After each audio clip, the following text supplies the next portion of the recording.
하나님을 경외하면 겸손의 복을 누리게 됩니다. 겸손 자체가 축복입니다. 특별히 겸손과 그 경외가 같이 동행하는 것을 보게 됩니다. 하나님 특별히 겸손한 사람, 또 여호와를 경외하는 사람에게 참 놀라운 축복을 약속하신 것을 보게 됩니다. 잠언 22장 4절에 보시면 겸손과 여호와를 경외함의 보상은 재물과 영광과 생명이니라. 이 세 가지 복이 참 우리에게 필요하죠. 인생을 살다 보면. 근데 세 가지 순서가 좀 굉장히 놀랍죠. 첫째는 재물의 복입니다. 구약에서는 특별히 재물의 복을 많이 강조하죠. 시편에 보면 하나님을 경외하는 후손들에게 부와 재물을 주시겠다, 그렇게 약속하신 것을 보게 되죠. 시편 112편 1절에 3절을 보시면 할렐루야, 여호와를 경외하며 그의 계명을 크게 즐거워하는 자는 복이 있도다. 그의 후손이, 이게 참 중요하죠. 본인도 복을 받지만 그의 후손이 땅에서 강성하며 정직한 자들의 후손에게 복이 있으리로다. 부와 재물이 그의 집에 있으며 그의 공의가 영구히 서 있으리로다. 하나님께서 약속하신 축복 중에 하나죠. 둘째는 영광의 복입니다. 영광의 복은 명예를 의미합니다. 근데 성경은 재물보다 명예가 소중하다, 그렇게 가르쳐 줍니다. 잠언 22장 1절을 보시면 많은 재물보다 명예를 택할 것이요, 은이나 금보다 은총을 더욱 택할 것이니라. 재물이 많아도 욕을 먹는 사람들이 있죠. 사실은 재물은 이 땅에서 끝나지만 그 명예는 굉장히 오래 가는 것을 보게 됩니다. 만약에 재물과 명예를 선택해야 된다면 성경은 명예를 선택하는 것이 지혜롭다. 세 번째는 생명의 복입니다. 우리가 팬데믹 기간 동안에 생명이 얼마나 중요한 걸 알죠. 우리 주님도 말씀하셨어요. 마가복음 8장 36절에 보시면 사람이 만일 온 천하를 얻고도 자기 목숨 잃으면 무엇이 유익하리요. 그렇죠. 재물도 명예도 다 얻었다 하더라도 목숨 잃으면 무엇이 유익하겠습니까? 근데 주님은 우리에게 생명을 주시되 육의 생명이 넘어선 하나님의 생명, 영원한 생명을 우리에게 주시기 위해서 오신 것을 보게 됩니다. 요한복음 10장 10절에 보시면 내가 온 것은 양으로 생명을 얻게 하고 더 풍성히 얻게 하는 것이라. 물론 생명이 제일 중요해요. 우리가 이 땅에 사는 동안에. 그렇지만 재물과 명예도 무시할 수는 없죠. 그래서 하나님께서 여호와를 경외하는 겸손한 사람에게 재물과 명예와 생명을 주시겠다고 약속하신 것입니다. 왜 겸손이 중요할까요? 겸손은 하나님의 복을 담는 그릇이기 때문이에요. 이 그릇이 끼어지면 모든 게 순식간에 사라지는 것을 보게 됩니다. 겸손은 하나님의 축복을 유지하고 키우고 나눌 수 있는 그릇입니다. 생각보다 많은 분들이 복을 받다가 유지하지 못하더라고요. 또 어떤 분은 키우긴 하지만 나누지 못함으로 결국은 그 부요라는 것이 많은 명예를 잃어버리는 그런 경우도 보게 됩니다. 겸손은 경외를 낳습니다. 반면에 교만은 경멸을 낳습니다. 하나님은 교만을 참 싫어하세요. 잠언 18장 12절에 보시면 사람이 마음에 교만은 멸망의 선봉이요 겸손은 존귀의 기잡이니라. 잠언 16장 5절도 보시면 무릇 마음이 교만한 자를 여호와께서 미워하시나니. 하나님이 정말 미워하시는 게 교만이라는 거죠. 베드로전서 5장 5절을 보시면 하나님은 교만한 자를 대적하실 때 겸손한 자들에게는 은혜를 주시니라. 앤드류 모레이가 여러 권의 책을 썼지만 아마 가장 대표적인 책이 겸손과 순종입니다. 순종에 대해서는 다음 시간에 말씀드리겠고요. 겸손이라는 책에서 그는 이렇게 얘기하고 있습니다. 하나님께 전적으로 의지하는 것, 즉 겸손이야말로 사람이 담당해야 할 첫째가 하는 의무요, 최고의 덕이며 모든 덕의 뿌리다. 그러니까 모든 좋은 덕과 성품은 겸손에서부터 시작한다는 거죠. 그는 이렇게 얘기합니다. 교만은 바로 모든 죄와 악의 뿌리다. 자기를 높이는 교만이야말로 지옥의 문이요, 지옥의 저주다. 그러니까 스스로를 높이는 교만은 결국은 지옥을 맛보는 그런 것을 강조하고 있습니다. 그럼 겸손이란 뭘까요? 어떻게 하는 게 겸손이고, 또 겸손이 지혜라고 그랬는데 겸손하게 되면 어떤 지혜를 얻을 수 있는 걸까요? 첫째로 겸손은 자기를 낮추는 것입니다. 예수님이 겸손의 모범이시죠. 빌립보 2장 8절을 보게 되면 사람의 모양으로 나타나서 자기를 낮추시고 죽기까지 복종하셨으니 그 십자가에 죽으십니다. 예수님은 자기를 낮추셨어요. 그러니까 아래로 내려오신 거죠. 천국에서 말 구유로 십자가로 그리고 음부까지 자기를 낮추셨는데, 마귀가 예수님이 요구하는 걸 보면 꼭대기로 들어갑니다.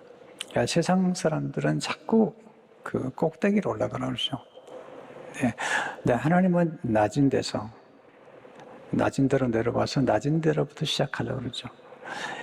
마귀의 유혹의 특징이 뭐냐면 주로 높은 데로 올라가는 거죠. 그래서 마태복음 4장 5절을 보면 마귀가 예수를 거룩한 성으로 데려다가 성전 꼭대기에 세우고, 8절 9절도 보시면 마귀가 또 그를 데리고 지극히 높은 산으로 가서 천하만국과 그 영광을 보여 이르되 만일 내게 엎드려 경배하면 이 모든 것을 내게 주리라.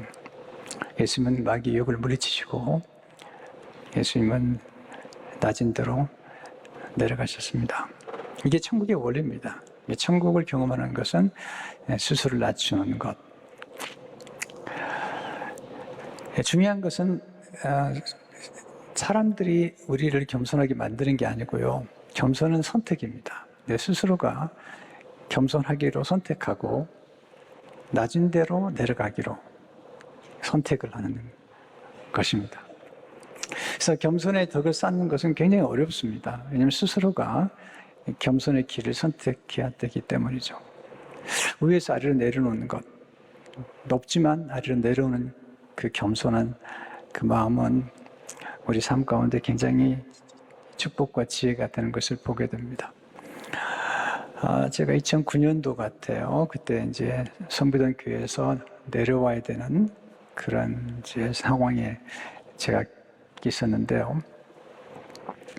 그때 그 유영만 교수라는 분이 쓴 책 가운데 내려가는 연습이란 책을 만났습니다.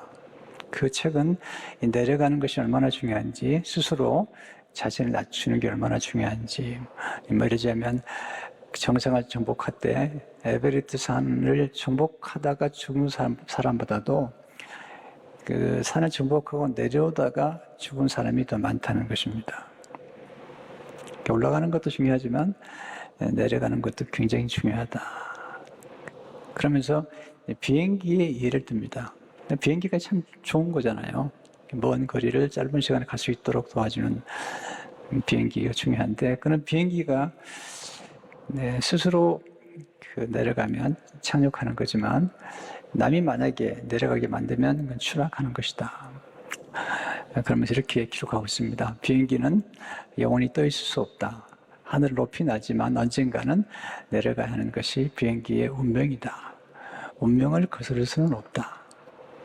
비행기는 자기 의지로, 자동차 의지로 내려가야 한다. 그것이 착륙이다. 자기 의지에 반해 내려간다면 그건 착륙이 아닌 추락이다. 우리 삶도 비행기와 크게 다르지 않다.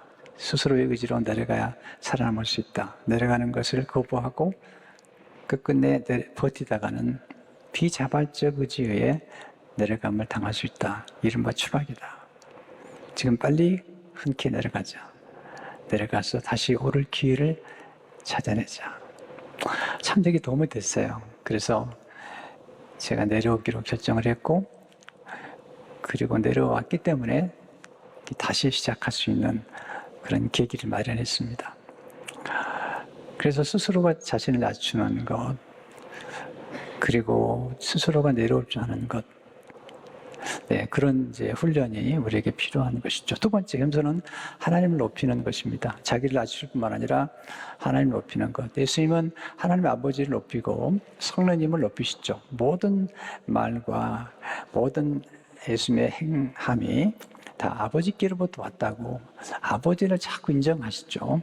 요한복음 12장 49절을 보시면 내가 내 자유로 말한 것이 아니요 나를 보내신 아버지께서 내가 말할 것과 이룰 것을 친히 명령하여 주셨으니 예수님이 하신 모든 말씀들 what to say, 무엇을 말하고 그 다음에 how to say, 어떻게 말할 것을 다 아버지께서 알려주셨다고 말씀하고 있습니다. 어떤 것도 아버지와 상관없이 예수님이 하신 게 없다. 요한복음 5장 19절에 보시면 아들이 아버지께서 하신 일을 보지 않고는 아무것도 스스로 할 수 없나니 아버지께서 행하시는 그것을 아들도 그와 같이 행하느니라. 그러니까 예수님은 항상 하나님 아버지를 높여드리고 하나님 아버지를 인정하고 그리고 하나님 아버지가 보내주신 성령님을 의지했습니다. 예수님이 하시는 모든 일들은 모든 말씀은 하나님 아버지께서 성령님을 보내주셨기 때문에 가능하다. 그렇게 말씀하시죠. 요한복음 3장 34절에 보시면 하나님 보내신 이는 하나님 말씀하나니 이는 하나님이 성령을 한량없이 주십니다.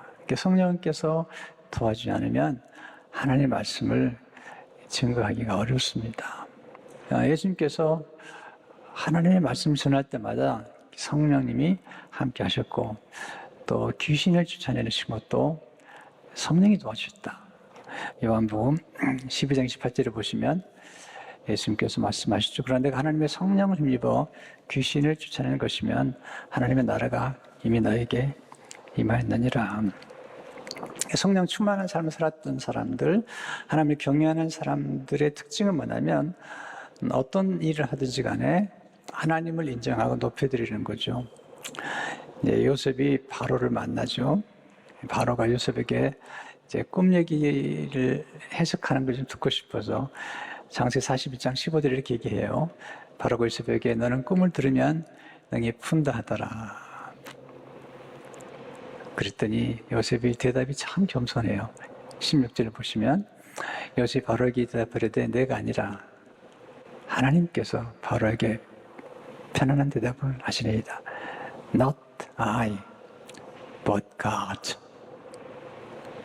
내가 아니라 하나님이 하십니다. 다니엘도 똑같은 얘기죠. 느부갓네살 왕이 다니엘에게 묻죠. 다니엘서 2장 26절을 보시면 왕이 다니엘에게 이르되 내가 꾼 꿈과 그 해석을 내가 능히 내게 알게 하겠느냐 하니 다니엘이 얘기하죠. 제가 아닙니다. 하나님이시죠. 그러면 다니엘 2장 28절을 보시면 오직 은밀한 것을 나타내시는 하늘에 계신 하나님이시라.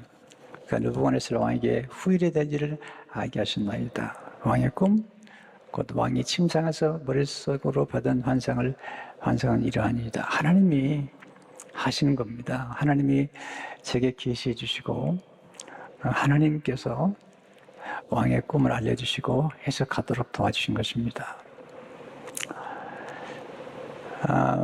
이게 이제 하나님이 우리를 보배롭게 만드셨는데 여기서 우리는 겸손하게 자기를 부인할 줄 아는 겸손. 그러니까 우리가 자기를 멸시하거나 자기를 학대하는 건 성경적이 아니에요.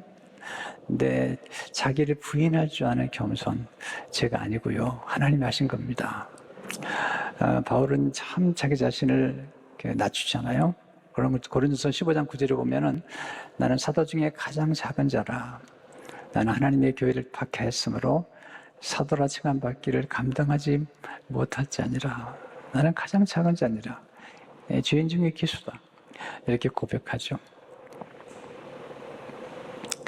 그러면서 더 놀라운 얘기를 해요. 나의 나 된 것은 하나님의 은혜라고.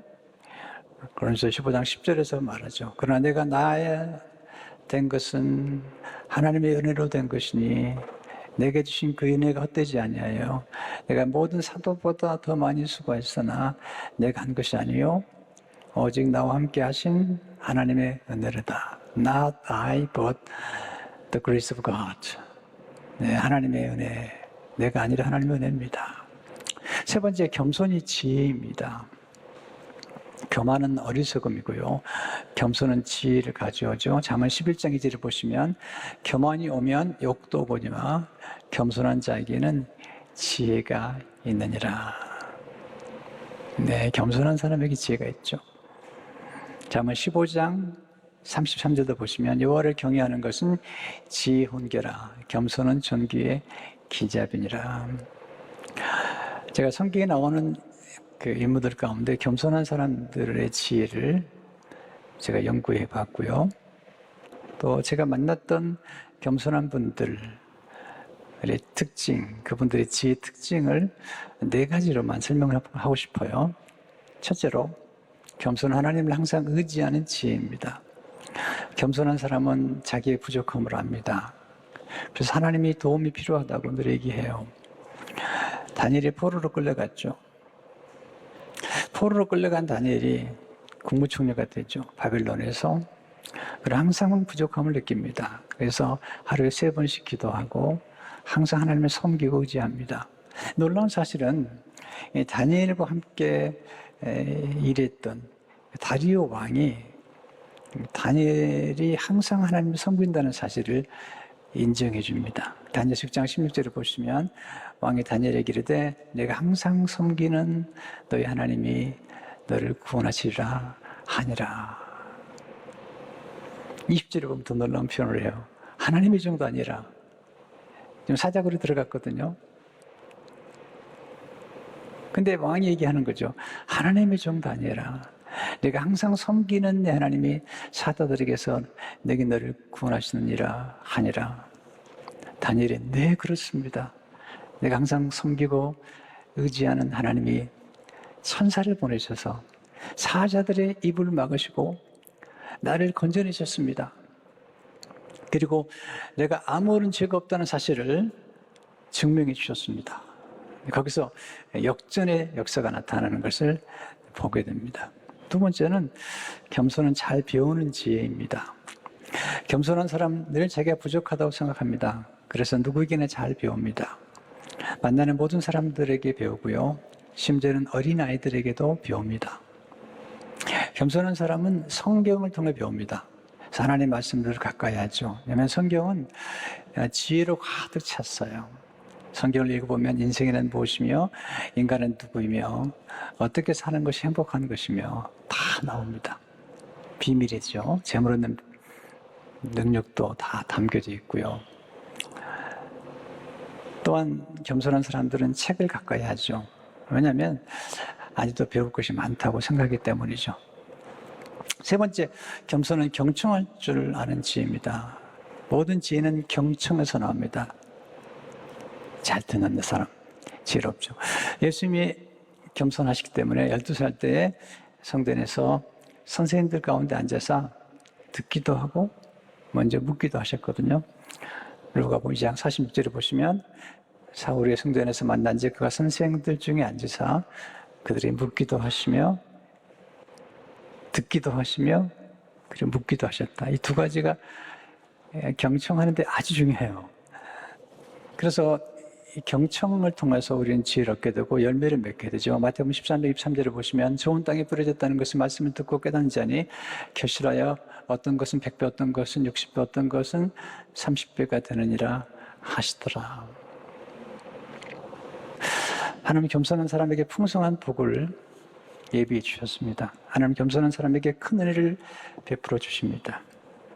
야고보 4장 1절을 보니까 그러나 더욱 큰 은혜를 주시나니 그러므로 이르시되 하나님이 교만한 자를 물리치시고 겸손한 자에게 은혜를 주신다 하였느니라. 큰 은혜를 주신대요. 그게 겸손한 사람에게.